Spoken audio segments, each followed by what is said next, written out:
What's going on, guys? Welcome to week 4 of Sim to Circuit, where I show you guys how to go from sim racing to real life circuit racing in 180 days with no experience. Today, we're talking sports car racing, and specifically the path that you can take to become a professional sports car racer here in the United States. In other motorsports, the path to become a professional is pretty cut and dry. I mean, let's look at Formula 1.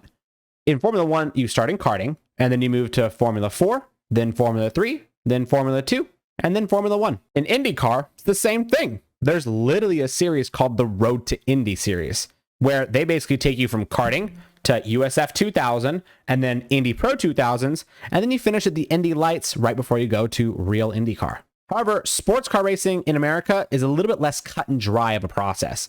At the top step, you have series like the Fanatec GT World Challenge, the Michelin Pilot Cup Series, which is actually touring cars in America plus GT cars at the same time. And you also have the IMSA Weathertech Sportscar Championship with both GT3 cars and prototype cars. But how do you get to the top step of American sports car racing? I'm going to lay out the steps and series along the way, how much each one of those series costs, and how to get into each one. Remember, if you like this kind of content, make sure you like and subscribe to the channel. Let's start at the bottom.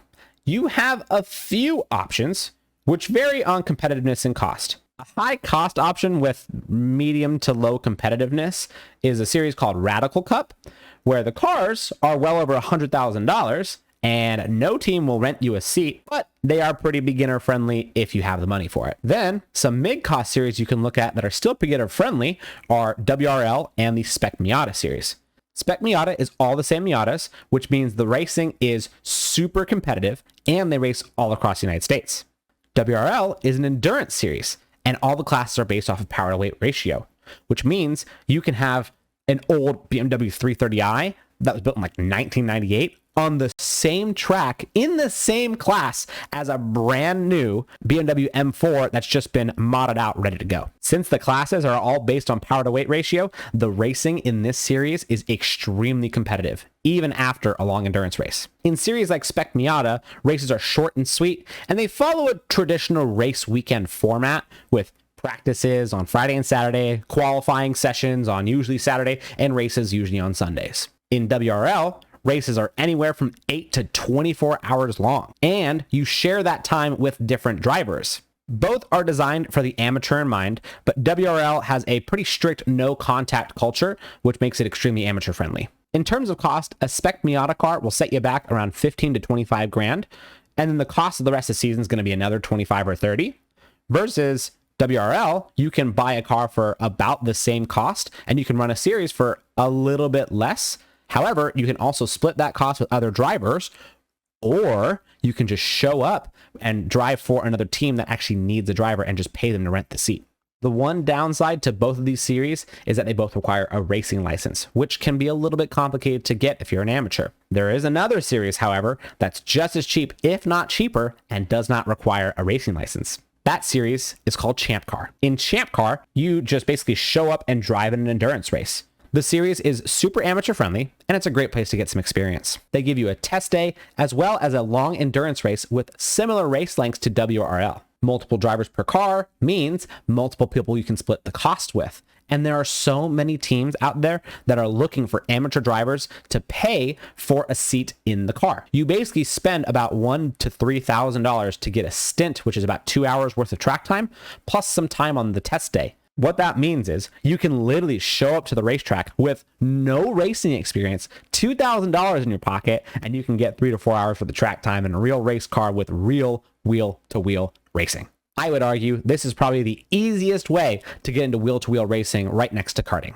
Moving up the ladder, we have series like the Mazda Mx5 Cup, the Porsche Carrera Cup, the Lamborghini Super Trofeo Challenge, and the Ferrari Challenge. All 4 of these series are sanctioned by IMSA, and all the races happen in the United States or Canada. You will notice all 4 of these series are one-car championships, which means the racing is totally based on you as a driver and not your equipment, since everybody else has the same car as you. In these races, you really see who's the best driver, which is why they're such good mid-level racing series. The most popular of these series is the Ferrari Challenge, but not ironically, it's also the most expensive. These cars cost $400,000 plus.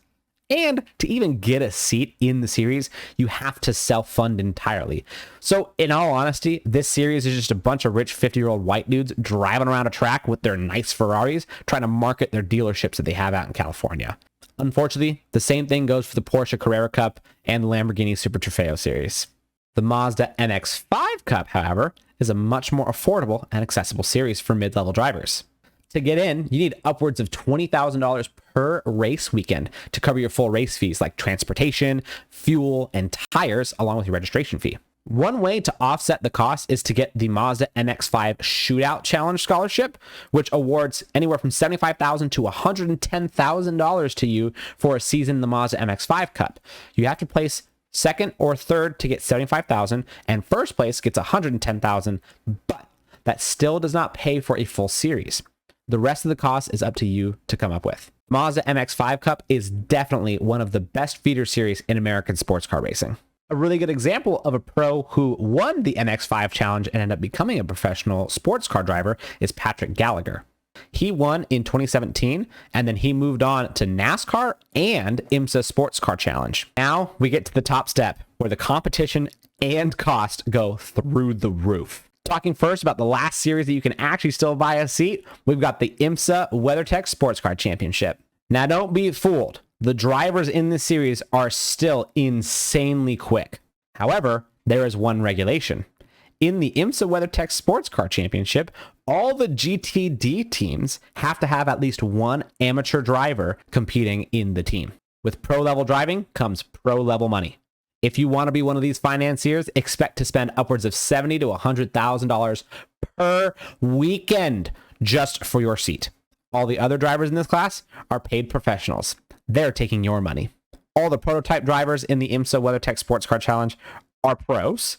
Plus, all the drivers in the Michelin Pilot Challenge are pros, and the drivers in the GT World Challenge are also pros.